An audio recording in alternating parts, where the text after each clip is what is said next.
Tonight, the tussle in Parliament over government's $10 million tax waiver for an integrated tax administration system valued at $44 million, with the minority vowing to resist it with all they've got. 20% exemption is humongous for a company like Tata. Look at some amendments and maybe even the amount involved. The mighty minority is opposed to this tax. Now you are shying away from the very principle by which you were voted into office. God will judge you. Details as Finance Minister insists the renegotiated deal gives Ghana value for money. I asked the Commissioner General of the Ghana Revenue Authority to further renegotiate the program. We were able to reduce the cost of software and related items from $25.3 million to $20 million. Mr. Speaker, I did not end there. Also tonight, President Mahama declares he will sign anti-gay bill into law if it is passed by Parliament. And so there are no questions or equivocations about what we believe. I believe that we are completely aligned with the Christian Council in terms of your belief. More as Cabinet approves Public Tribunals Bill aimed at fast-tracking the prosecution of illegal mining cases. And so I get the reports every day. Every day you find galamsey, you find galamsey pits, people being arrested and all that. And why the Christian Council is calling on the President to reaffirm his commitment to the continuation and completion of the controversial National Cathedral project. Also tonight, the brutal assault of a wife by her husband that has since gone viral, with residents giving chilling accounts about the extent of the sustained brutality that left the wife blind. There have been instances where he beat his wife to the point where she almost lost her sight. We are unable to determine what triggers his actions. We want the police to seek justice for the victim. She's depressed. We'll bring you details of efforts by the police to locate and ensure the safety of the victim after arresting the abuser and two others. The perpetrator has been arrested. The victim, at the time the police went there, had actually run away. In business, President John Mahama urges the Bank of Ghana to press ahead with policy reforms that has helped in the current stability of the city.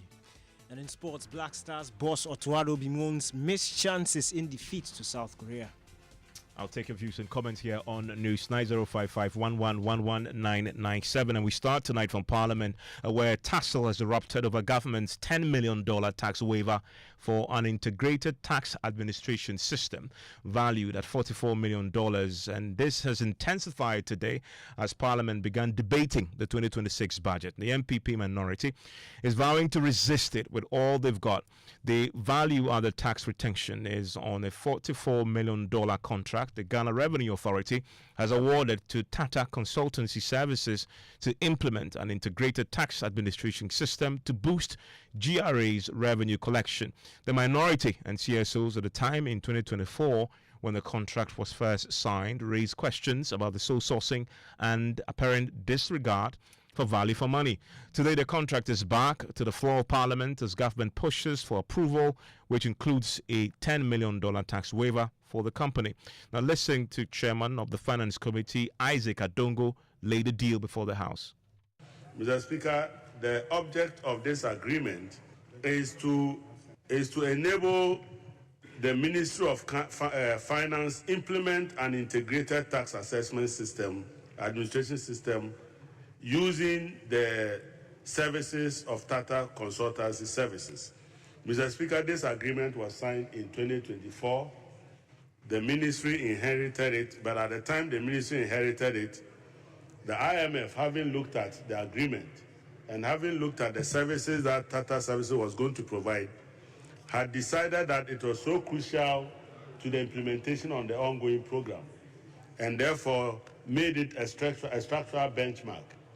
Unfortunately, the implementation could not happen before the government left office and the current finance minister took over, by which time the IMF had progressed this arrangement to become a prior action for our subsequent reviews.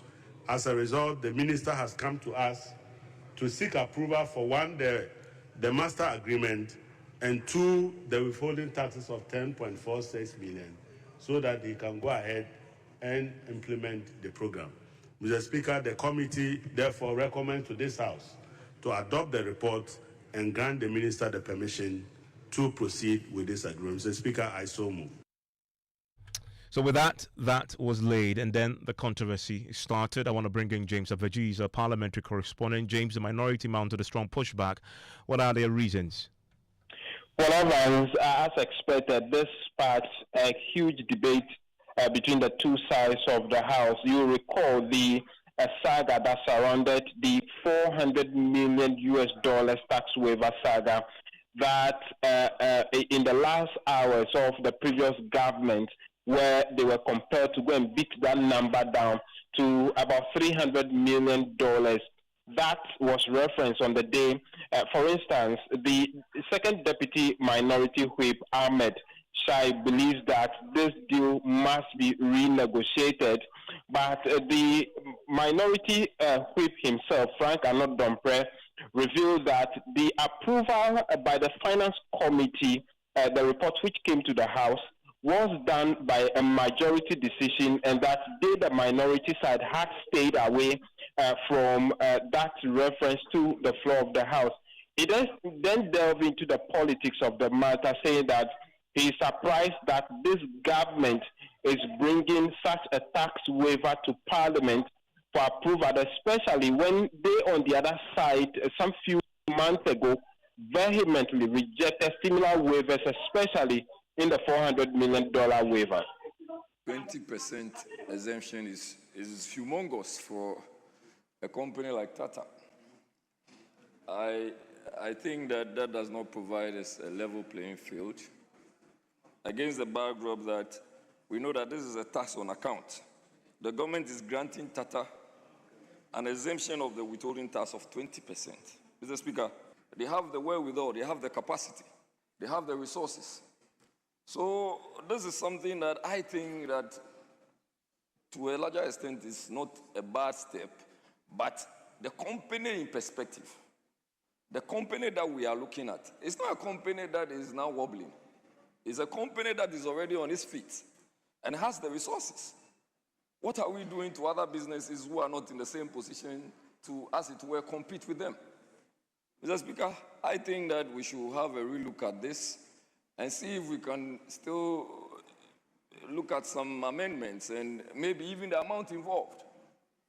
I see the committee chairman staring at me, and I know he agrees with me. Your world has changed, therefore the narrative has also changed. Very interesting. And this is truly revealing. And you look at the road minister, he's also looking at me. What has changed? They oppose it. I feel sad. Today we are being invited to be part of an illegality, something that they spoke against. Anyway, we are opposed, and it is interesting that even the Income Tax Act 2015 itself gives the Commissioner General of GRA some powers. This application should rather be made to him. Don't bring it to this House, especially knowing your track record, what you stood for. So, Speaker, we are opposed, and I urge my side. And I see very principled members on their backside. You should leave them alone. They are on their own. Go by principle. You are saying that we should oppose tax exemption. And Speaker, I recall how passionate the Honorable Atuforsen argued then. Today, what has changed? He's picking and choosing and veering off. What has changed? So, Speaker, we are opposed. Let the record reflect that the mighty minority is opposed to this tax waiver. We are opposed to this tax waiver. Which is about 20 I don't know what justification you are going to give to Ghanaians who voted for you massively based on principle. Now you are shying away from the very principle by which you were voted into office. God will judge you. James, what justification did the finance minister offer? The finance minister revealed that, in fact, this contract was actually signed by the previous government, and that all he did was to renegotiate the deal from $53.4 million to some $44.2 million, saving Ghana some $9 million. This is agreement that was signed by the Ghana Revenue Authority, by the previous administration, imposing an obligation on the people of Ghana. So, Mr. Speaker, because the process of competitive sourcing was truncated, I asked the Commissioner General of the Ghana Revenue Authority to further renegotiate the program. Mr. Speaker, in renegotiating it, this is the outcome. Mr. Speaker, accordingly, we were able to reduce the cost of software and related items from $25.3 million to $20 million, saving $5.3 million on one line alone. Mr. Speaker, I did not end there. I also negotiated downwards hardware and related items from $15 million to $13.7 million. Mr. Speaker, overall, everything put together, we saved $9 million plus. Mr. Speaker, all what I've done is just to be legal and to implement the program as has been renegotiated and as we have reduced the cost by about $9 million United States dollars. Mr. Speaker, that is the reality. My position on taxes hasn't changed, Mr. Speaker, and it will never change.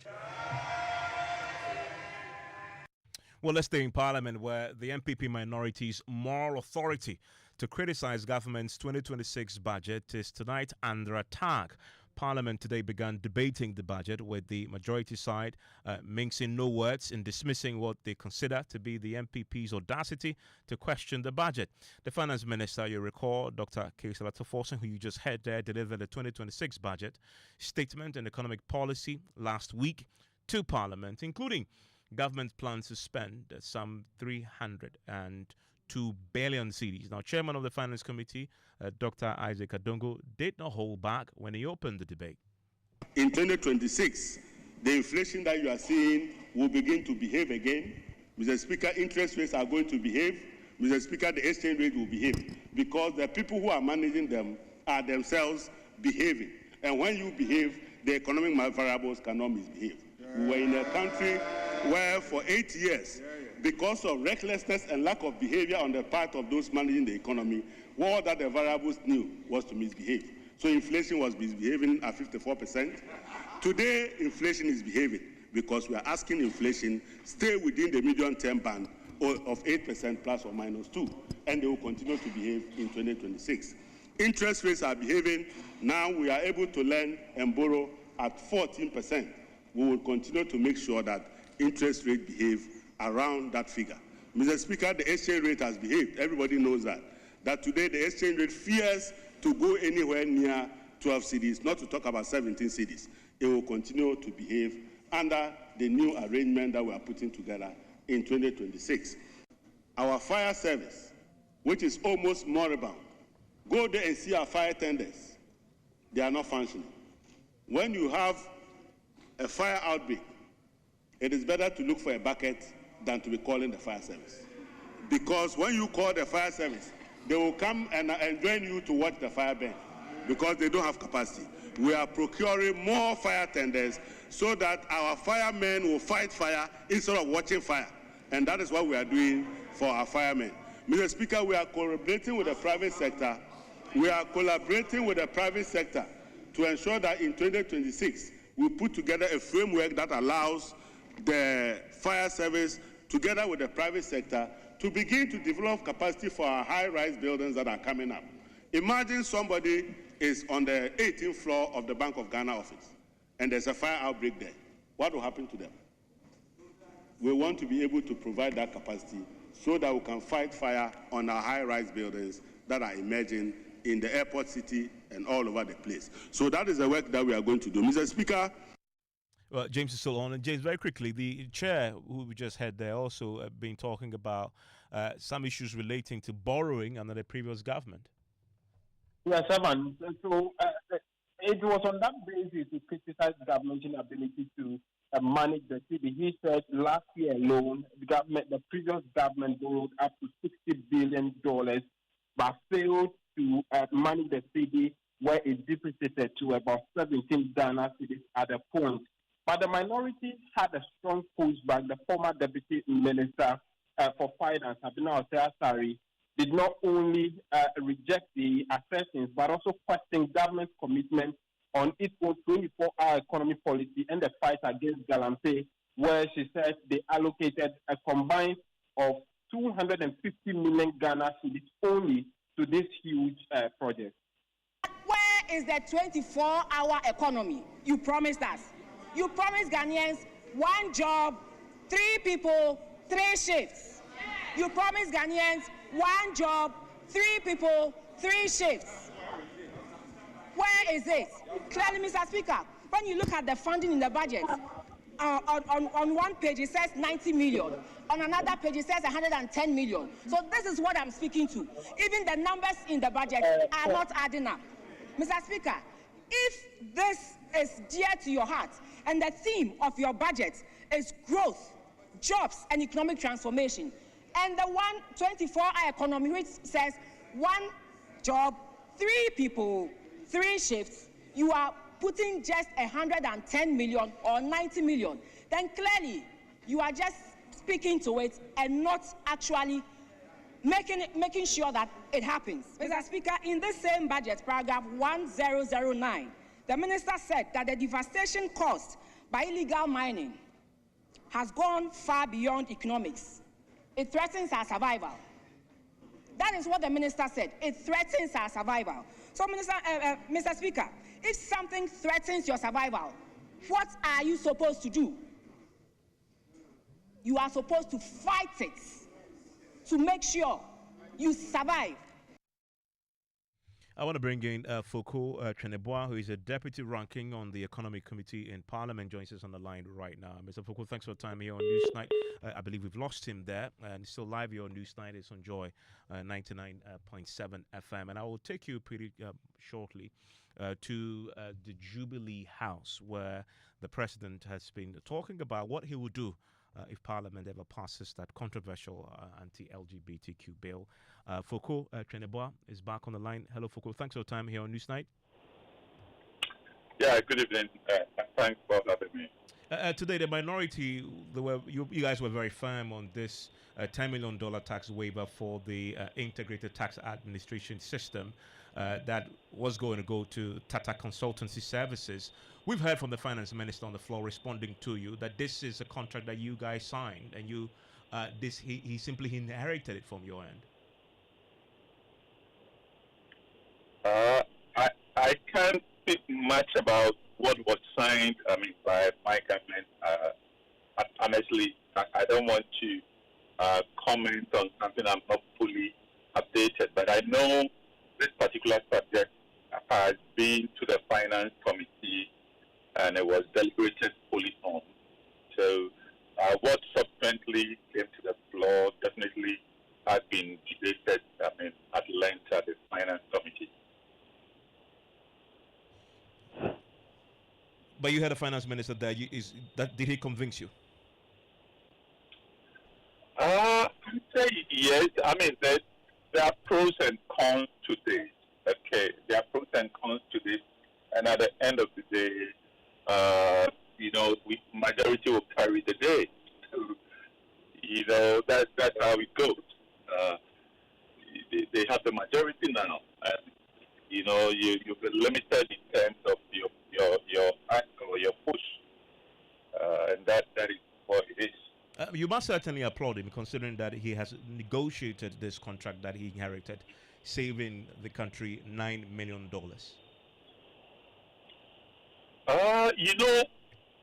You see, you might, if you look at it from one side, you might not get a whole picture. Okay, you might not get a whole picture. But my understanding is that if you look at it net on net, what we're giving away versus what we are getting, it's not entirely as we see it. But like I said, there's been a good deliberation on this by the finance committee, and at the end of the day, like I said, the majority will carry. Or will have it way, as we say, and then we have our say. I believe the public has followed this debate, and has made the inference already on all that has gone on.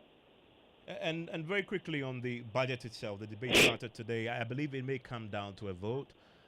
Your side, you will vote against it as you have already advertised? Or you've had a change of heart after seeing the details and hearing your colleagues on the other side today? You mean on the budget itself? On the budget itself? The budget, you see, friends, if you listen to, the minority members who debated today, myself inclusive, okay, our key issues are common. One, we approved a budget for 2025. Key budget item lines. You realize that the minister, has been rationing expenditure. Okay, so capital expenditure, for instance, we approved 1.5% of GDP, but the minister spent. How much has he spent? 0.5, just about that, of GDP. So why is he not spending to boost the economy?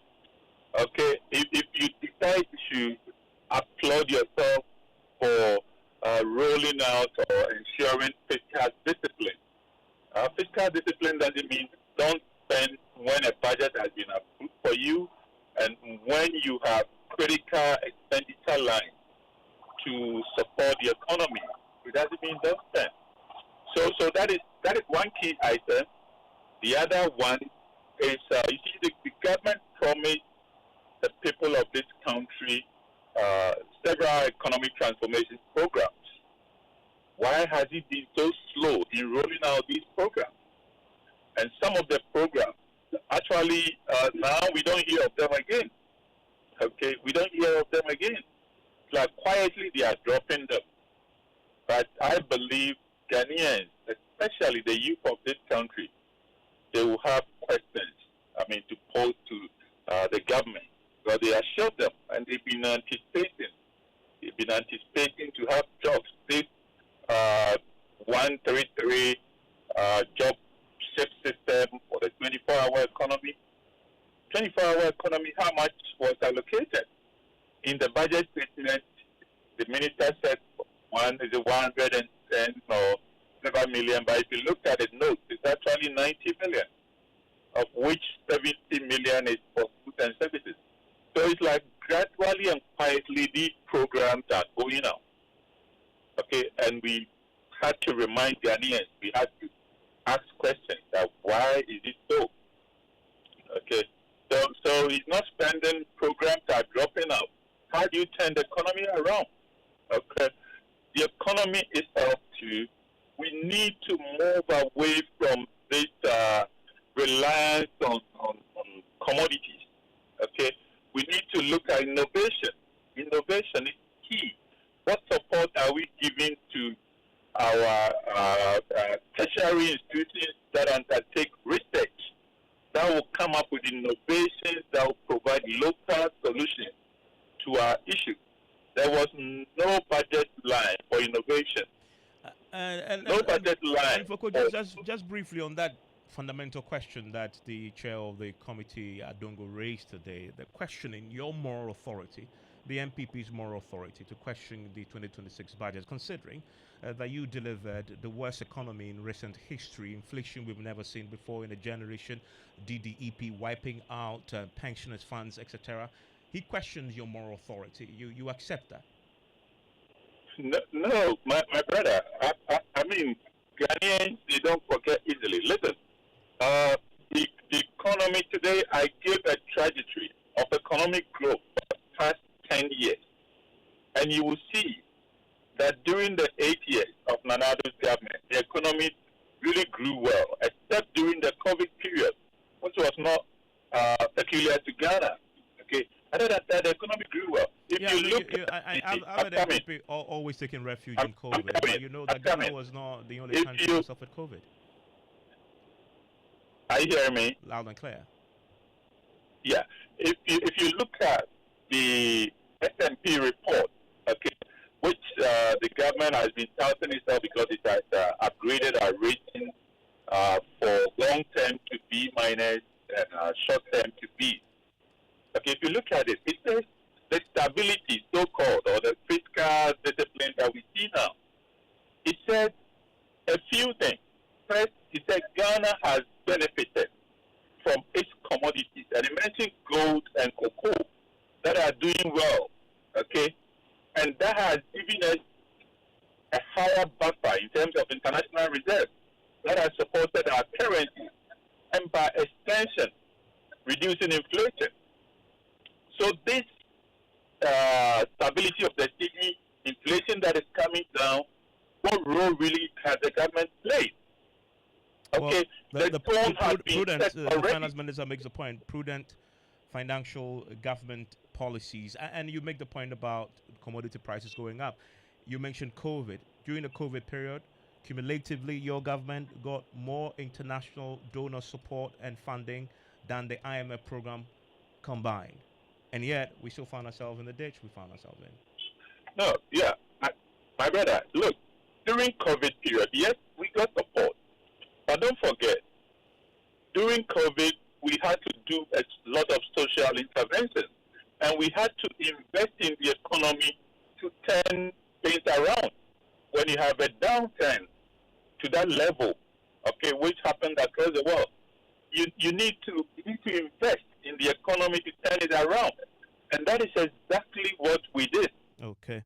I'm grateful. Foko Cheneboa is a deputy ranking on the economy on the day Parliament began that debate leading to the approval or otherwise of the 2026 budget. That's Foko Cheneboa. Thank you very much for joining us with your thoughts. I want to take you to Jubilee House now because the President, John Mahama, has given his firm assurance that he will sign the anti-gay bill into law if it is passed by Parliament. He was responding to concerns raised by the Christian Council during a courtesy call on him.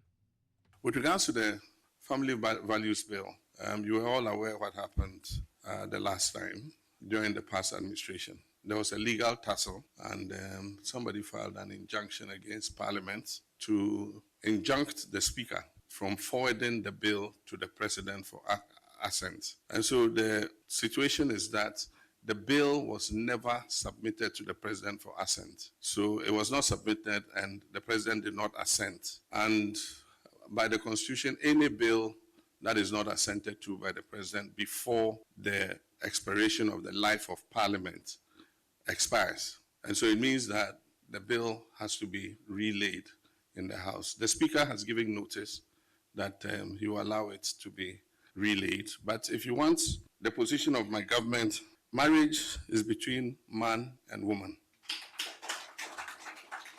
A person's gender is determined at birth, and then also that the family is the foundation of our nation. That is our position. And so there are no questions or equivocations about what we believe. I believe that we are completely aligned with the Christian Council in terms of your belief. So we agree with the Speaker to relay the bill and let Parliament, debate it. And if there are any amendments or whatever that have to be done, if the Parliament of the people of Ghana endorse the bill, vote on it and pass it, and it comes to me as President, I will sign it.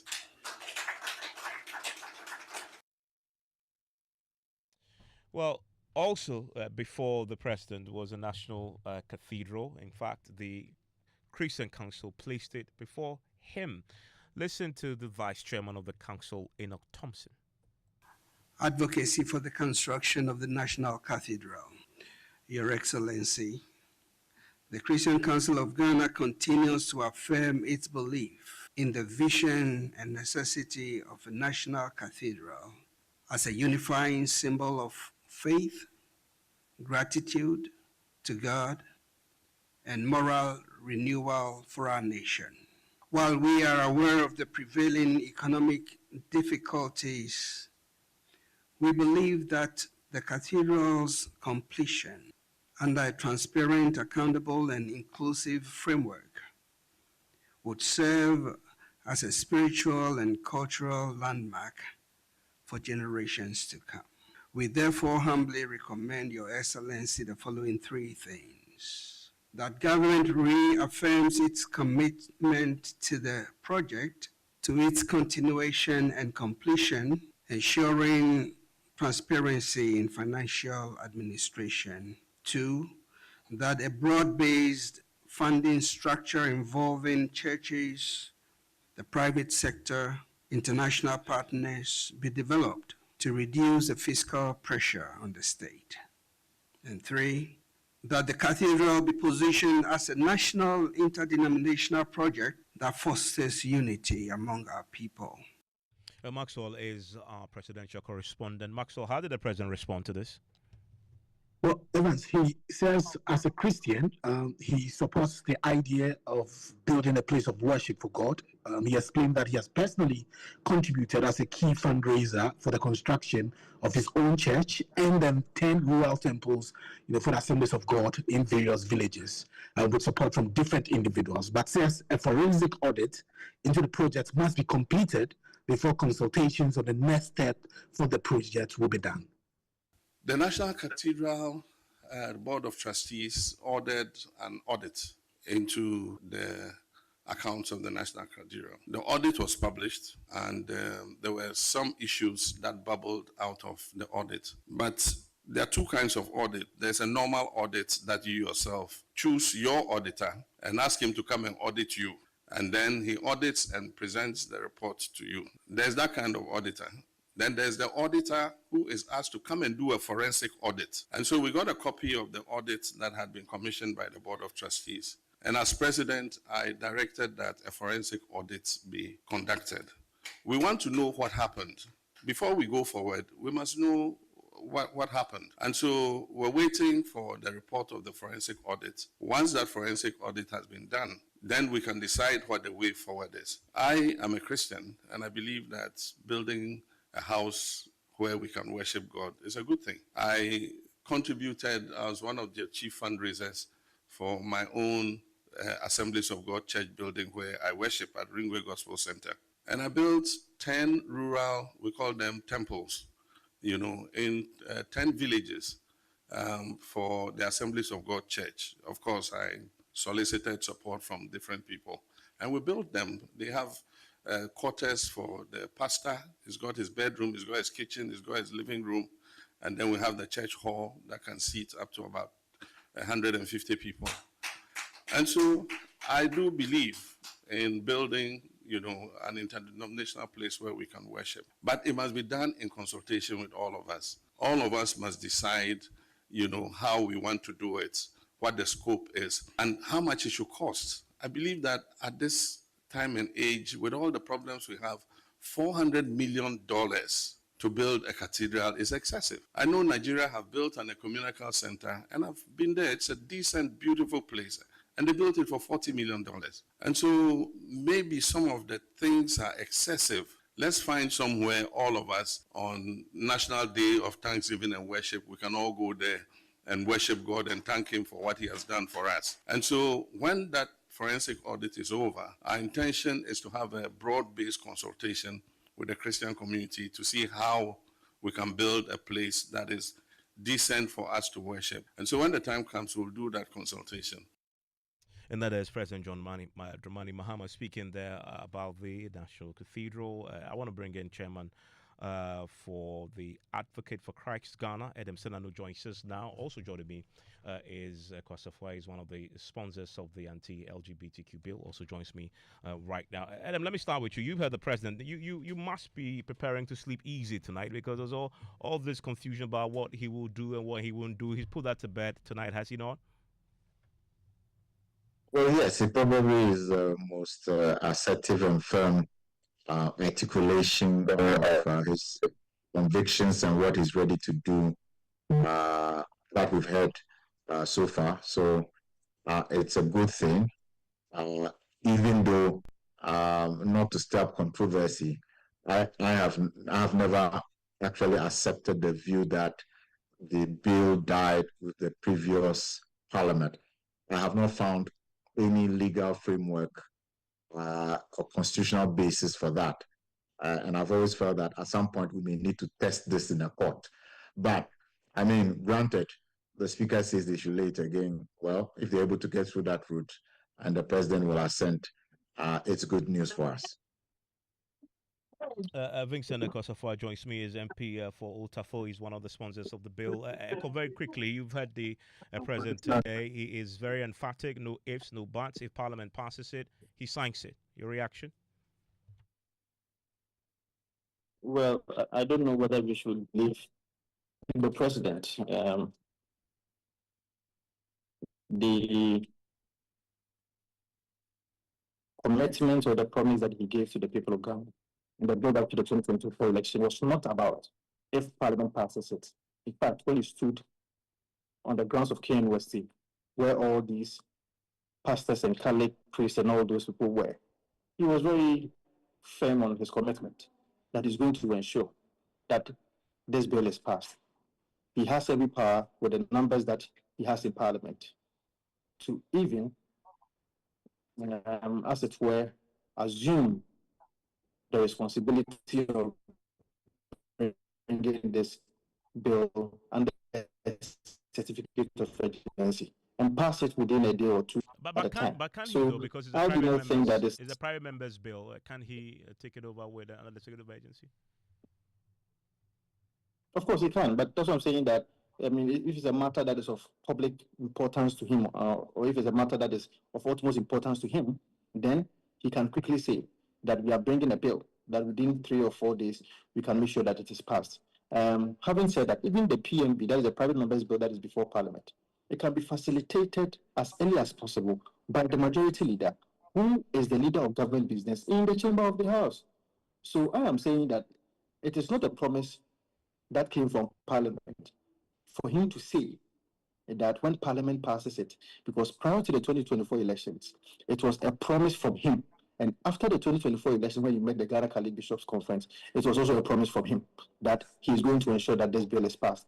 I do not see the urgency in this kind of promise or commitment. I do not see the willingness in this kind of promise. I think that he is being inconsistent with his promise. He is not being truthful about the promise. I do not even see the bill being passed as early as possible, or even next year, because trust me, the majority in the House is going to frustrate this bill, because the President is not willing to pass this bill. He's just playing around with it. And also joining me is Dr. Augustus Michael. He is the Senior Programs Officer, Human Rights and Social Inclusion at the Center for Democratic Development. And Michael, the CDD had raised fundamental issues with the bill the first time it came around. We've heard the President speak tonight. I know your issues you've raised. If you listen to the President, it's only Parliament that I guess would hold it back. Where do you stand on what the President said tonight, considering that you had wished that the bill wasn't even one that we were pushing the way it was pushed the last time? Good evening, Evans, and good evening to your listening audience. I think that CDD's position hasn't changed as it was the last time. We have been very consistent in our belief that this bill, if it becomes law, violates the rights of certain Ghanaians. Whether we like what they do or we don't like what they do, you cannot be particularistic in writing a law that would target the population and discriminate them. So our position is very clear. I've heard, I got out of the meeting, and then your staff had called that the President has said he will sign the bill in a meeting with the Christian Council of Ghana. Well, not too long ago, he had also said that he didn't think that that bill should be relooked in terms of the fact that he's worried about the human rights violations that might be implicit in the bill. And he even looked at a government bill that will focus on education. So as of this moment, I will have to wait to see what context that statement was made. I haven't read a whole transcript of what happened between him and the clergy. I will have to listen to that whole conversation, so then I can make a more reasoned argument as to why he made that statement.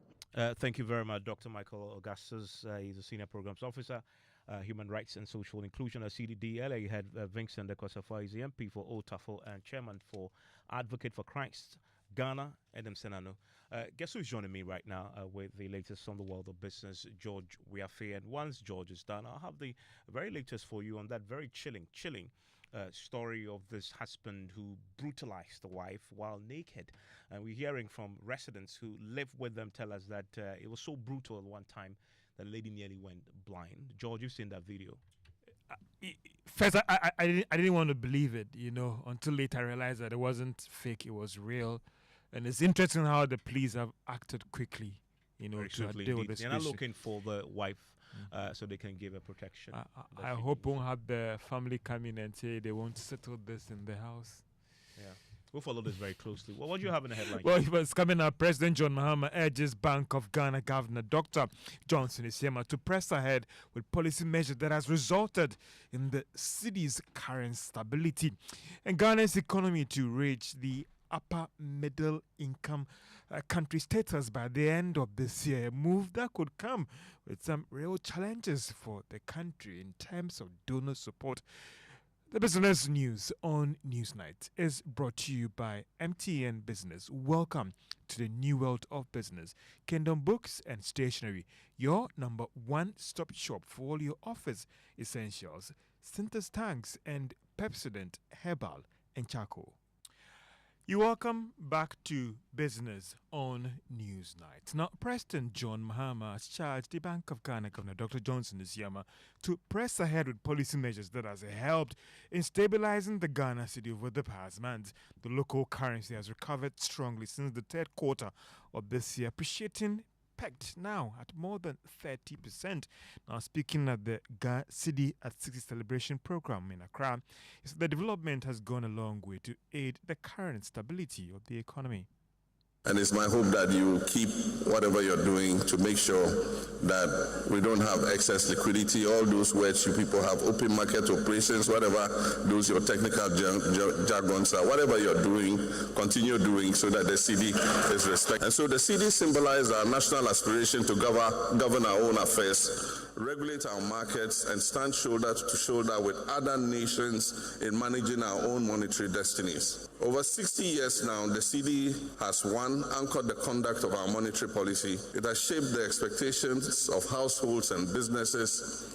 It has absorbed shocks, domestic, regional, and global. And that was President John Mahama. Meanwhile, the Bank of Ghana Governor Dr. Johnson Isiema has also highlighted the bank's commitment to firmly stabilize the Ghana city going forward. In efforts to re-anchor the city as the unquestioned medium of exchange, addressing the pressures toward currency substitution and dollarization, which threaten our economic sovereignty. As we advance this work domestically, therefore, our engagement with the global community becomes even more important. So, as an active participant in the global dialogue on the future of currency and payments, we draw on our experience in payments innovation, financial inclusion, and regulatory reform, while continuing to learn from our partners across Africa, Europe, Asia, and the Americas. The issues shaping modern currencies, cross borders, and disciplines, making collaboration indispensable. And that is the governor of the Bank of Ghana, Dr. Johnson Isiema. Now, Ghana's economy should by the end of this year be classified as upper middle income country. We have details in the following report. This is basically a World Bank classification which indicate that any country with a per capita between $4,496 to $13,935, then that country can be classified on this new status of upper middle income country. The move by the World Bank was to help in policy and financial support for member countries and not necessarily massive economic development in a specific country. According to the Ministry of Finance, these fees should be tied into the rebating of the economy that will aid this huge leap. But for some, it is about a signal that it will send to donors and investors. An economy classified as upper middle status can be linked to having a lot of economic activities. This could encourage more investors that if they bring in the necessary capital, they are sure of some good returns. The expected new status will come with some challenges as well because our cost of borrowing could be going up. Again, that support from Ghana's donor may not be coming at all, even though the assistance had been dwindling over the years. And that is the Business Desk report. Our economist and lecturer at the University of Ghana Business School, Professor Patrick Osumi, has called for decentralization of the company's registration to increase the registration and improve formalization of businesses in the formal sector. Speaking on findings on a study that sought to look at formalizing the informal sector in Ghana, he explained that we need to work on eliminating all these hedges for small businesses in the country. What the project did was to try and understand the main causes of persistent informality. And what we found is that among all those that we give the intervention to, is the group that we give the support by way of queuing for them, filling the form for them, collecting all the registration forms for them, and collecting the certificate for them. That's the group that had the most impact. So what this tells us is that the processes for registering is a major constraint. The fees is not a major constraint, and then lack of knowledge of the benefits of formalization is not a major constraint. But the processes around how businesses leaving their business to have to go to the office of the Register of Companies and having to queue and even understanding which forms to fill, those are the major constraints. Professor Patrick Osumi is the lecturer at the University of Ghana Business School. Now, Chief of Staff Julius Deborah says President John Mahama's 24-hour economy is a game changer that will position Ghana as the manufacturing hub in the West African region. He made these remarks when he toured the Nutri-Foods Ghana Limited in Tema, where the country has the largest snack products in the region. As part of what the president intends doing, is introducing the 24-hour economy that we all know. And we were looking for a model, a business model that is actually putting into practice some of the vision that the president is aiming at. And we were so impressed to hear from them that one of the things they are looking at, which they believe in, is that Ghana must be the manufacturing hub of West Africa. And I was so impressed to hear that they export as far as Guinea-Bissau, Burkina Faso, and all those countries. I think that is the model that President Mahama has in mind, that ultimately, if we are able to have several such manufacturing entities that will believe in the vision that they should run 2 or 3 shifts as a way of creating employment for Ghanaians. Now, during the visit, Julius Deborah and other officials commissioned a 500,000 upgrade can-making line. Nutri-Foods Managing Director J. Aranja reaffirmed the company's commitment to global quality standards and clarified that the company would always pass the test or not pass on that cost to consumers. And that is all for business on Newsnight. Back to you, Evans. George, thank you very much. Football, sports, all coming to you now with Daniel Krante. Yeah, and the Black Stars of Ghana, they ended their Asian tour with a 1-0 defeat to Korea earlier today in Seoul. It was a largely better performance as compared to the defeat to Japan last week, with Benjamin Asare saving Hwan Hee-chan second half penalty in the process. Black Stars boss Otuado bemoaned his side's missed opportunities in the game. Yeah, I think it was a good game from both sides. First of all, congratulations for South Korea for the win. They were more clinical on their chances they had. I think we had good ball possession, but also a lot of chances we created, which we couldn't use. And the difference was that they used their chances, even though they missed the penalty. I think the game was kind of even. I think it was good to watch. Very, very dangerous. South Korea from set pieces, corners, and also crosses, in-swing crosses, which led also to the first goal. Otuado also highlighted the number of new players in the team as another reason why the team struggled in certain areas in the game. Sometimes, especially in the first, have problems when to press, who should press. But It's not so easy for the guys because they haven't played together for a longer time, and we had a lot of new players, so it was not easy for them to press, especially when South Korea overload one side, and we were too far away. And then it's the decision who goes to their fullback. Is it the winger, or is it our fullback, or is it number 6? And there sometimes the timing was not there, and you had Black Stars head coach Otuaru speaking there, bringing that into sports. Back to you guys. Thank you very much, Mr. Kranting. And children are sometimes barred from using the larger toilets for safety reasons.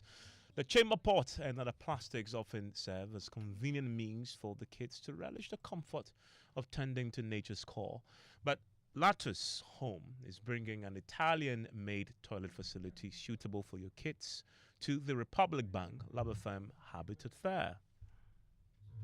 You have a baby WC for the babies. Wow. Even in schools, so those kindergarten children, they have to come and buy this for them. They don't have to buy this one. Because normally we buy the bigger one, not thinking about the children. You can't find this WC anywhere. Only Latus Home that you can find this WC. Wow. It's very good.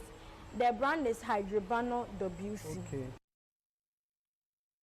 Well, do not miss the chance to have for your kids the convenient and safer toilet facility at this year's Republic Bank Luv FM Habitat Fair happening at the Kumasi City Mall from the 27th to the 30th of November 2025. And that's it for News Night tonight. And Adobia is here with Geek Squad. What's up? Hi, Evans. What's coming up? We are continuing with our conversation last week. It looks like a lot of our listeners really had a good time reminiscing some of the ways they used to listen to music. So we'll continue with how currently we are doing it, and then some ways around it to reduce the data usage if you're streaming online, basically. Oh, there are ways around it? Mm-hmm. Really? Yeah. Are you sure? Yes. It's just music. I mean, there's only one way. You just click play. Just be ready to listen and learn. Wow. It got me thinking. Because I stream a lot. Music. When I sit in my car, that's all I do. Visa is on blast. And no wonder my data runs out very quickly. Yeah. There are ways. Okay, I'll listen. Stay tuned.